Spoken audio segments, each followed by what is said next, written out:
enseñar al ser humano a regresar a Dios, a devolverse a su Creador y a andar en sus caminos. Ahora, esta tarea no es fácil porque la educación no es un evento, es un proceso. No se realiza en un instante, ni simplemente con un seminario o con un ciclo de estudios. La educación es un proceso que dura la vida entera y ahí justamente entra la misión educadora de la Iglesia. No solo para con sus miembros, sino para con la sociedad en la que vive. Cuando vamos a evangelizar a las personas, no vamos simplemente a hacer proselitismo, sino a conducir a esas personas de las tinieblas, de la ignorancia espiritual, a la luz de la palabra de Dios. No debemos ver a las personas como gente, sino como personas. La gente no tiene rostro, las personas sí. Tienen rostro, nombre y apellido. Son seres humanos que ríen, que lloran, que sienten. Jesús murió por las personas y como iglesia tenemos la misión de rescatarlas a través de la educación, porque Jesús vino a morir a este mundo porque veía un mundo destruido, acabado, seres humanos infelices, y el propósito de la educación es sacar al ser humano de ese estado de cosas y llevarlo a entender que es posible caminar en este mundo de dolor, pero es posible caminar en victoria, con felicidad en el corazón. Ahora, nuestra misión tiene que ser una misión sin preconceptos. La misión educadora de la Iglesia no tiene preconceptos, no tiene miedos, no tiene temores.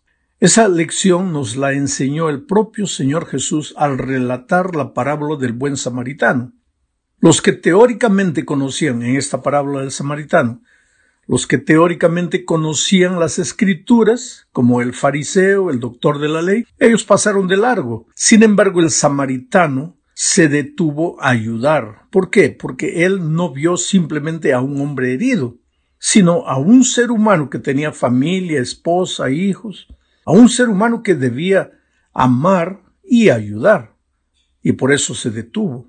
Entonces, el peligro que nosotros corremos como iglesia es el peligro del doctor de la ley, del fariseo, que están tan envueltos con el conocimiento teórico de la religión que lo más importante sean los conceptos en los que se cree o no se cree, y no el ser humano. En la tarea educadora nosotros debemos ver al ser humano en su tragedia, en su estado de tinieblas espirituales y traerlos a la luz del Evangelio, del conocimiento, porque la verdad es que la educación libera a una persona.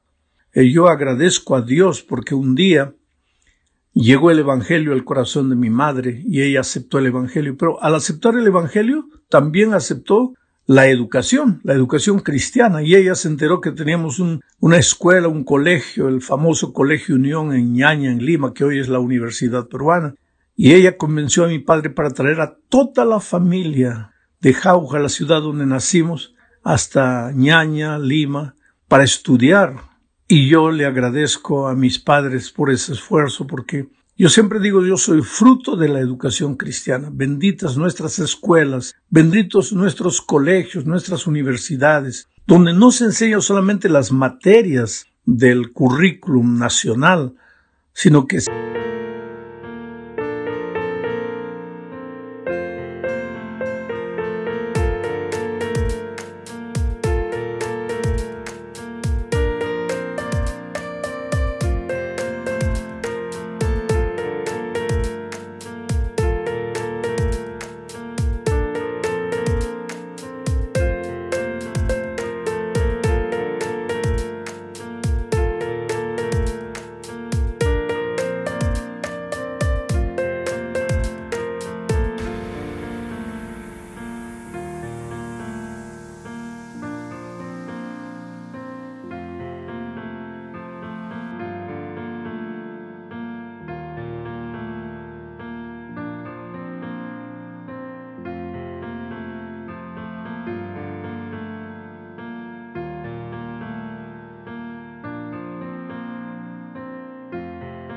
se enseña el camino de la vida eterna. Yo agradezco a Dios por mis profesores, mis maestros. La mayoría de ellos ya descansa, pero sembraron en mi corazón el deseo de vivir para servir.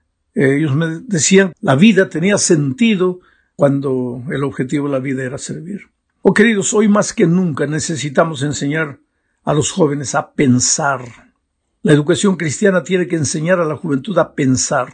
No podemos tener miedo de las preguntas que ellos hagan, porque cuando les enseñamos a pensar, los jóvenes van a preguntar. La Biblia tiene respuesta para todas las preguntas.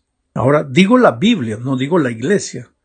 Por lo tanto, la Iglesia tiene la responsabilidad de afirmar sus respuestas para las preguntas del mundo moderno en la Biblia y solo en la Biblia. Ese asunto de la educación antigua, que era dogmatizar, hoy y siempre en la palabra de Dios nunca existió el sistema de dogmatizar, sino de hacer pensar. Si tú vas a la Biblia vas a encontrar que la Biblia está llena de preguntas. Cuando el escritor bíblico hace una pregunta no es porque no sabe la respuesta. Así como el profesor hoy cuando pregunta no es porque no sepa la respuesta. El profesor pregunta para hacer pensar. Y la Biblia está llena de preguntas justamente porque el propósito de la Biblia no era dogmatizar, era hacer pensar. Y que el ser humano voluntariamente llegase a la conclusión de que este es el camino y se dispusiera a andar en ese camino. Vamos ahora a la segunda parte de este estudio. Aquí veremos que como iglesia fuimos llamados a vivir como luces. Quiere decir, la misión educadora de la iglesia significa vivir como si fuésemos luces.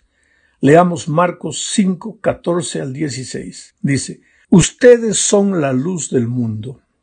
Una ciudad en lo alto de una colina no puede esconderse, ni se enciende una lámpara para cubrirla con un cajón. Por el contrario, se pone en la repisa para que alumbre a todos los que están en la casa.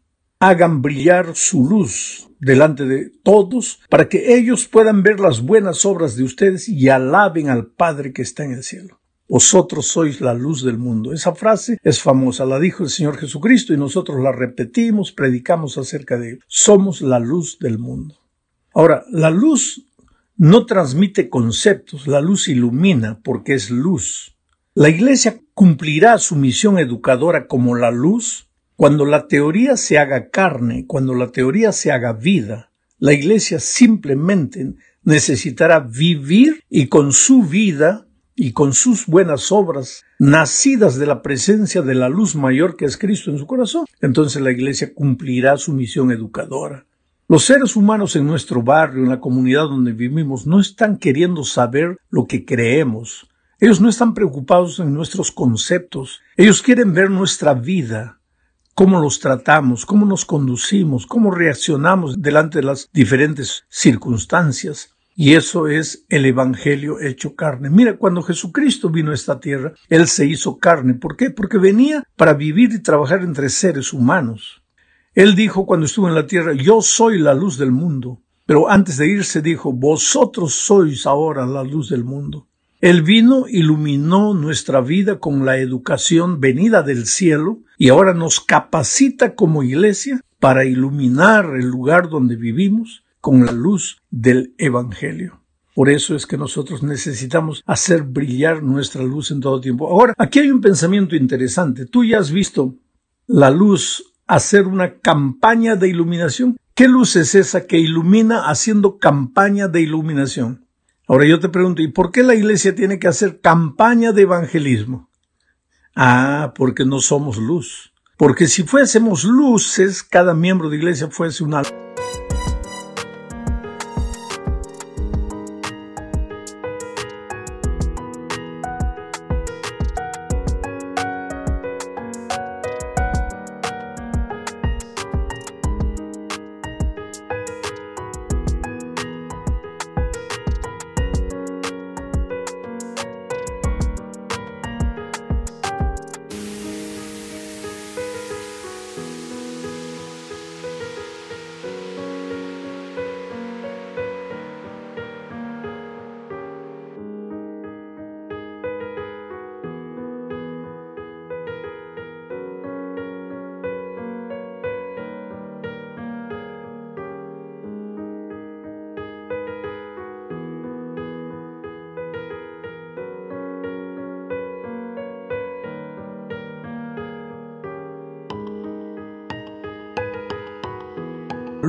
Entonces, bastaría el hecho de que somos luces para iluminar el mundo. Pero no, pues nosotros iluminamos el mundo con la luz del Evangelio de campaña en campaña.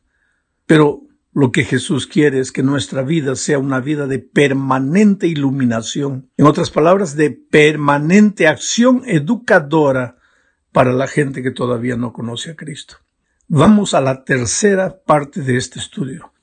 Aquí veremos que la misión educadora de la Iglesia también incluye el enseñar a las personas a vivir como discípulas de Cristo.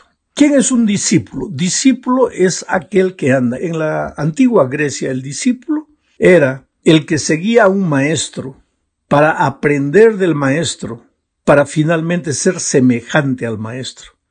Ese era un discípulo. Y Jesús, cuando vino a esta tierra, Él no llamó miembros a su iglesia. Él llamó discípulos para que andasen con Él en una experiencia de aprendizaje, aprendiendo de Él para ser finalmente semejantes a Él. Y la sierva del Señor, hablando de este trabajo discipulador de Cristo, dice que los discípulos finalmente llegaron a ser semejantes a su Señor porque anduvieron con Él, porque aprendieron de Él y finalmente terminaron reflejando el carácter de Jesucristo. Ya dije muchas veces que el gran problema del ser humano es que se separó de Dios y al separarse de Dios su carácter quedó deformado y la misión educadora de la Iglesia es ayudarlo a entender que en ese estado de cosas, de situaciones, con ese carácter horrible, él no va a poder nunca ser feliz, ni va a poder servir a Dios. Necesita ser transformado y la educación es la herramienta, el instrumento para transformarlo. Pero la educación, entre muchos de los aspectos que tiene, uno de los aspectos es traer al ser humano a Jesús y enseñarle a caminar con Jesús para aprender de Jesús y finalmente ser transformado a la imagen y semejanza de Jesús en el carácter.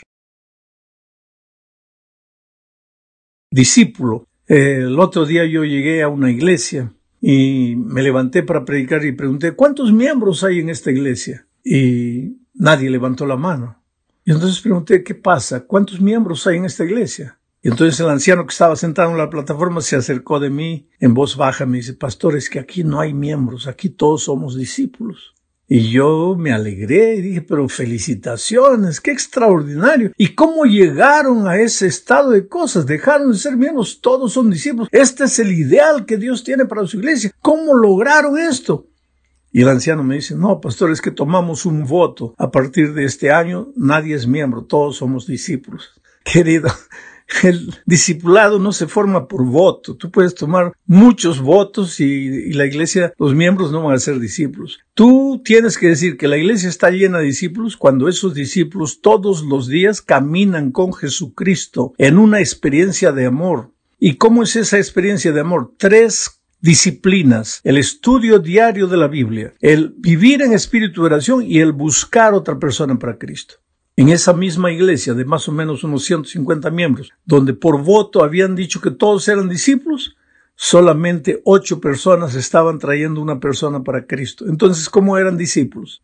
Ese aspecto práctico del discipulado es que tenemos que enseñar a los miembros de la iglesia y a las personas en general. Vamos ahora a la cuarta parte de este estudio. Aquí veremos que la misión educadora de la iglesia es enseñar y ayudar a las personas a buscar y entender la verdad. Mira, enseñar la verdad, pero también ayudar a las personas a buscar y a entender la verdad. Eclesiastés 3:11 dice, todo, refiriéndose a Dios, todo lo hizo hermoso en su tiempo y ha puesto eternidad en el corazón de ellos, de los seres humanos, sin que alcance el hombre a entender la obra que ha hecho Dios desde el principio hasta el fin. Ese deseo de eternidad que Dios ha colocado en el ser humano es el deseo de verdad, de conocer la verdad. Es el deseo de buscar, de entender las cosas. Los animalitos aceptan las cosas porque son así, son entrenadas, son disciplinadas para ir por aquí, para hacer esto. Pero el ser humano no. El ser humano tiene que ser enseñado a pensar, porque en su corazón está el deseo de eternidad. Ese deseo de eternidad es deseo de Dios. A Dios tú nunca lo vas a entender. Es por eso que La eternidad tampoco puede ser entendida. Y es por eso que el corazón del ser humano jamás va a estar lleno. Siempre Dios ha colocado en su corazón la inquietud, el deseo de preguntar, de aprender, de saber. Y la Iglesia tiene que tener mucho cuidado de ser dogmática, en el sentido de que esto es así, siempre ha sido así, nuestros abuelos hacían así y siempre va a ser así. No. ¿Para qué está la palabra de Dios? Hay que estudiarla. Y cuando el ángel habló con Daniel respecto del estudio de la profecía y por ende respecto al estudio de la palabra de Dios, le dijo que la ciencia avanzaría con el tiempo, la ciencia crecería. Y no se estaba refiriendo a la ciencia de los computadores, se estaba refiriendo al conocimiento de la palabra de Dios. Siempre hay nuevas verdades para ser entendidas de otras maneras, diferentes de un aspecto del otro aspecto. Los principios son eternos, son absolutos. Pero las maneras como vemos, los aspectos, ¿quién mira de allá? Tal vez ve con una luz diferente, ¿quién mira aquí con otra luz diferente? El principio no cambia. El sábado es sábado, el respeto por la vida es el respeto a la vida, la fidelidad es la fidelidad, la adoración a Dios es única. Pero tenemos que tener la capacidad de adaptarnos a un mundo cambiante, a un mundo heterogéneo, no en los principios, sino en la periferia de los principios. La ropa, por ejemplo. Pues Moisés usaba túnica y yo uso traje. Los jóvenes modernos ya ni quieren usar más terno, traje. ¿Quién estaba correcto? Pues a eso me refiero, a esos aspectos culturales. No podemos ser dogmáticos, porque en el corazón del ser humano está el deseo de buscar, de interrogarse, de preguntar, y la verdadera educación cristiana enseña a los alumnos a pensar, a hacer preguntas, a inquirir, a discutir, muchas veces hasta contradecir. ¿Pero por qué? No, porque yo lo he dicho. No, que eso ya no es respuesta. Tal vez en los siglos pasados fuese respuesta. No, porque yo lo he dicho. ¿Qué lo has dicho? A mí qué me importa lo que tú dices. Yo quiero que me muestres en la palabra de Dios, me hagas pensar, me hagas raciocinar, hazme entender. A ver, ¿por qué? ¿Por qué el sábado es sábado? Entonces tú le muestras con la palabra de Dios. Y el ser humano, porque el ser humano es inteligente, finalmente llega a la conclusión de que eso es así porque Dios lo ha dicho. Es por eso que muchas veces se convierten a la iglesia, aceptan el evangelio, gente pensadora, filósofos, científicos. ¿Por qué? Porque son racionales. Y nuestro culto a Dios es un culto racional. A esos no les puedes decir, no, porque es así, porque la iglesia dice que es así. No, a ellos tienes que abrirle la palabra de Dios. Y yo conozco más de una persona que he encontrado por ahí, gente muy culta, gente muy racional. Y uno de ellos una vez en un almuerzo me dijo, pero pastor, es que no hay libro más racional que la Biblia. Es verdad, yo fui racional, siempre sigo siendo racional, pero era un racional que no conocía la palabra de Dios. Pero cuando conocí la palabra de Dios, primero comencé con preconceptos, pero fue entendiendo que no hay libro más racional que la Biblia. Y él es el que me dijo una vez, pastor, nosotros no tenemos que tener miedo de las preguntas, miedo de los cuestionamientos, miedo de los argumentos, porque la palabra de Dios es infalible. Y yo me rendí a ella porque otras personas no se pueden rendir. Y eso es interesantísimo, queridos. Llegamos al fin de la lección analizando que la misión educadora de la Iglesia consiste también en enseñar a las personas a compartir la vida, compartir la verdad, compartir el mensaje. Leamos lo que dice primera a los Tesalonicenses, capítulo 2, versículos 6 al 8. Pablo escribe esto y dice, ni buscamos gloria de los hombres, ni de vosotros, ni de otros, aunque podíamos seros carga como apóstoles de Cristo. Antes fuimos tiernos entre vosotros, como la nodriza que cuida con ternura a sus propios hijos. Tan grande es nuestro afecto por vosotros que hubiéramos querido entregaros no solo el Evangelio de Dios, sino también nuestras propias vidas, porque habéis llegado a sernos muy queridos. Este es el amor de un corazón convertido, transformado. Recuérdate que Pablo era un perseguidor de cristianos, pero un día camino de Damasco se encontró con Jesucristo, la luz del Evangelio inundó su vida, Jesús entró en su corazón y se levantó para ser un proclamador del Evangelio del Cristo a quien él perseguía. Pero ahora transformado por Jesús, escribe y dice, yo los amo con todo mi corazón, así como la nodriza ama a sus hijos. yo les daría mi vida por ustedes. Y dio la vida. Murió perseguido por causa del Evangelio, encarcelado por causa del Evangelio. Nosotros tenemos que enseñar como parte de la misión educadora de la Iglesia a compartir la fe, a compartir la vida que hemos recibido de Cristo, a compartir la esperanza que llegó a nuestro corazón. Oh querido, que Dios te bendiga. Nunca terminaremos de hablar el tema bendito de la educación. Gracias a nuestros profesores. Si hay una misión incomprendida es la del maestro, la del profesor, hablando de la educación formal. Los países más progresistas del mundo, los países más desarrollados del mundo, son los países que le dan importancia a la educación de sus hijos, sin importarnos con el mérito del programa de educación que tengan, pero que pagan bien a sus profesores, los tratan bien, porque son ellos los que forman la sociedad del futuro. Y qué pena que a veces en muchos países, generalmente en países subdesarrollados, el profesor es uno de los que tal vez gana menos. ¿Por qué? Porque el mensaje es: tú no tienes mucha importancia, lo que tú haces no tiene mucha importancia, aunque se pronuncian los discursos más bonitos. Si el profesor gana mal, pues se le está diciendo que el trabajo que él hace no es importante. Ahora, yo no estoy defendiendo aquí al profesor ni los